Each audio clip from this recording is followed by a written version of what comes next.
That's $2.89 worth of food. What you trying to do? How's it going, guys? It's your boy Round Tall Guy. If you guys are new to the channel, do me a favor, drop a like, subscribe, welcome. Today I'm working on the 2008 Jeep Commander, and today I'm gonna be replacing the water pump. Now, replacing the water pump on these 3.7 and also the 4.7 are exactly the same. Same step, same everything, except that you have less room on the V8. This is the V6 configuration, and look how much room I have. Honestly, I love these engines for these Commanders just because it's super easy to replace everything. You can replace the alternator, the AC compressor, the water pump, the power steering pump, the belt tensioner. Everything is super easy to reach. So today we're gonna replace the water pump. Now, my water pump is good. The reason why I'm replacing it is because the gasket or the seal is basically broke, or it's about to break. Because if you notice over here, there's a puddle of coolant coming out over here. And also below the water pump, I believe is also leaking coolant. Now, it's not a big deal because I lose about a cup of coolant every 2 months. But in today's video, I'm just gonna replace it because why not? I got a new one right here. All right, so the first thing first, we have to remove the serpentine belt. Now over here, this right here is your belt tensioner. So you're gonna go ahead and you get a long ratchet and socket or a long wrench. You're gonna put it right here to this pulley. Then you're gonna go ahead and push it to the driver's side, just like that. And then you can just go ahead and remove the belt, return it slowly, remove your tool. Next, we want to drain the coolant. Now you can go ahead and just remove the water pump and it's gonna leak coolant everywhere. You can either do that, or you can, down here, you have the lower radiator hose right down there. Let's see, right down there. You have one clamp. You get yourself a nice clamp remover tool, or just use a pair of pliers. Go ahead and pull it out and pull on the hose, and all the coolant will leak right out. All right, guys, once you drain the coolant, we can go ahead and remove the fasteners. There are 8 of them. There are 8 bolts all around the water pump we have to remove. There's also one bolt right here behind this idler pulley, so you have to remove this as well. This is a 15 millimeter, and I also forgot the belt tensioner pulley is also a 15 millimeter. But yeah, you want to remove this one idler pulley to get to this bolt. Other than that, you should be good to remove all the other ones. Now, what I like to do, I like placing the new one right here and have it set up exactly the way this one is set up. So then when I remove the bolts, I'm just gonna transfer it over here so I know which bolt goes where, because I believe there's like 4 of them that are longer than the rest. So you just basically want a good like reference on where all the fasteners go when you put everything back.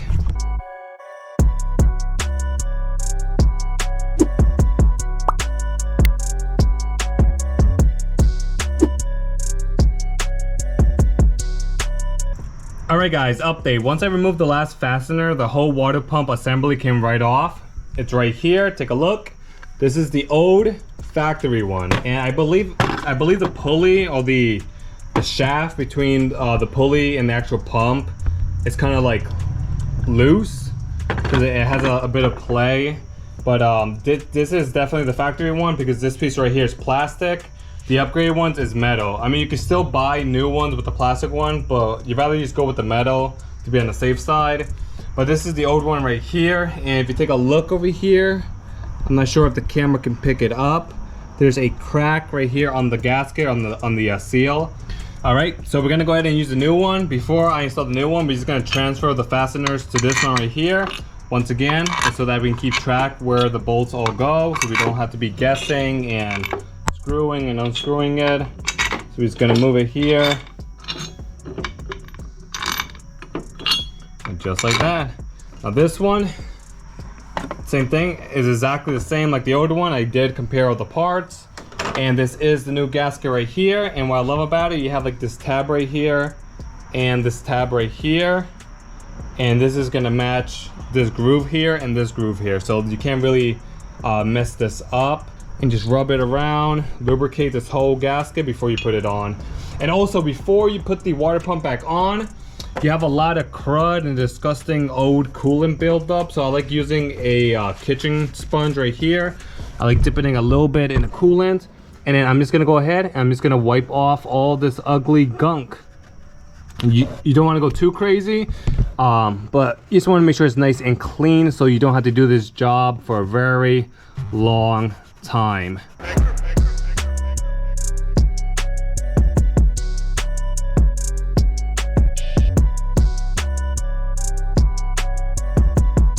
Alright guys, so I went ahead and I finished cleaning up the mating surface. If you take a look at it, it's nice and shiny and clean.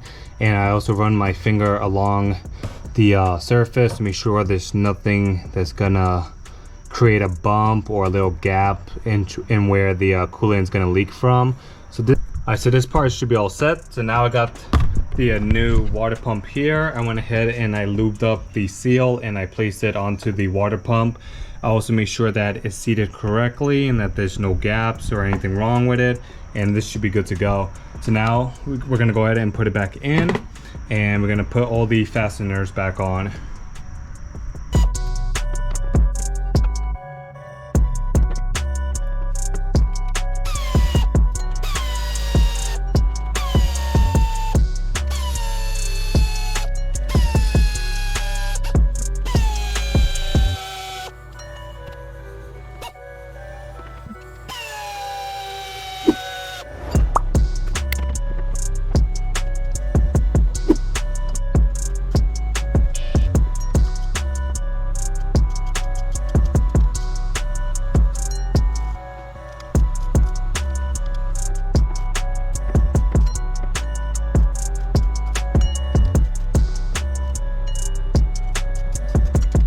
Alright guys, update. So I went ahead and I installed the water pump. It's just seated into the engine block. All the fasteners need to get torqued down now. If you take a look over here at the manual, it looks like there's a torque sequence we need to follow. But first of all, the water pump bolts, it looks over here for the 3.7 V6 and the 4.7 V8 engines, 2010 and earlier. We're going to torque it down to 43 foot-pounds. So we're going to go ahead and torque it down to 43 foot-pounds, but wait, there is a torque sequence or torque pattern we have to follow. If we take a look over here, right here, it looks like we're going to start here with number 1, and then so we're going to torque that down, then we're going to move over to 2, 3, 4, 5, 6, 7, 8. So we need to follow this pattern so that the water pump is seated correctly and it's not pivoting in any point. Because of course that will cause leaks. Once you've done that, you should be all set. So we're gonna go ahead and torque it down real quick. I believe we're gonna go ahead and torque it down to 43 foot-pounds.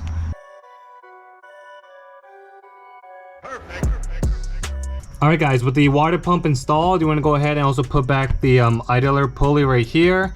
I couldn't find the torque spec for this. I think it's 21 foot-pounds, but I'm not sure. Alright guys, quick recap. So you got the water pump back on, you got the idler pulley back on, you got the serpentine belt back on. Now in case you guys forgot how to put the belt back on, take a look.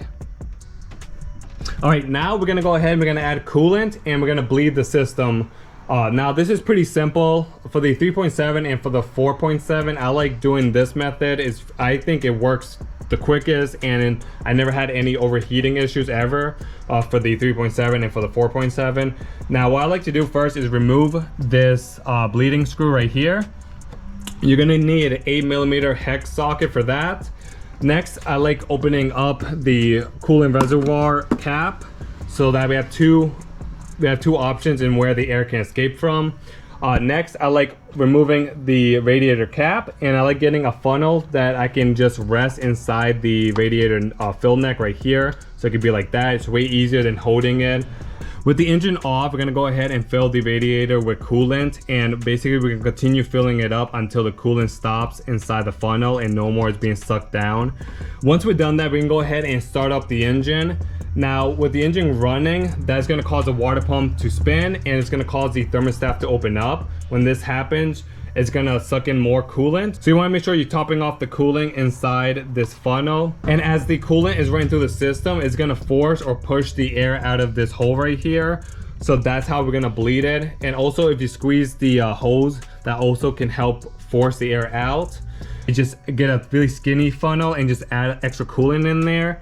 And then once I've done that, I'm gonna put the screw back on, but I'm not gonna torque it down all the way. I'm gonna leave it halfway to where I see air bubbles escaping through the threads. You're gonna let the engine run like that for a couple of minutes. In the same time, just check your instrument cluster, check the coolant temperature, make sure it's not overheating.